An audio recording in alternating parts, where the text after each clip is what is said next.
So friends, ఇది dragon fruit యొక్క flower అనమాట. డ్రాగన్ ఫ్రూట్గా మారక ముందు సో ఫ్లవర్ ఈ విధంగా వస్తుంది. సో ఈ ఫ్లవర్ మొత్తం దీంతో ఉండేటువంటి పాలన్ గ్రెయిన్స్ అన్నీ కూడా ఎక్స్చేంజ్ అవుతుంటాయి.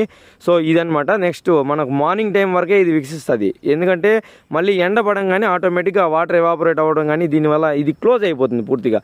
ఈ క్లోజ్ అయిపోయినప్పుడు ఆటోమేటిక్గా నెక్స్ట్ బడ్స్ అనేటివి వాటర్ తీసుకుంటాయి అనమాట. దీని కింద ఉంది కదా, ఇది తీసుకున్న తర్వాత వాటర్ మనకి ఇదే ఫ్రూట్గా డెవలప్ అవుతుంది. సో ఈ విధంగా ఫ్లవర్ ఏదైతే ఉందో ఆకర్షక పత్రాలు అంటాం కదా, అది ఎండిపోతుంది. ఎండిపోయిన వెంటనే దాని కింద ఉండే మొగ్గ అనేది డ్రాగన్ ఫ్రూట్గా మారి మనకి ఈ విధంగా ఫ్లవర్ మనకి ఈ విధంగా మనకి ఫ్రూట్ అనేది రెడీ అయి ఉంటుంది. సో ఇది కంప్లీట్ డ్రాగన్ ఫ్రూట్ అనమాట. సో ఇది మొత్తం జరగడానికి మనకి మొత్తం 4 వీక్స్ అనమాట. ఆల్మోస్ట్ మనకు 1 మంత్ పడుతుంది. ఈ ఫ్లవరింగ్ స్టేజ్ నుండి ఈ పండు రావడానికి మనకు 1 నెల రోజులు పడుతుంది. 4 వారాలు సమయం అనేది తీసుకుంటుంది చెట్టు. సో ఇది పూర్తిగా మనము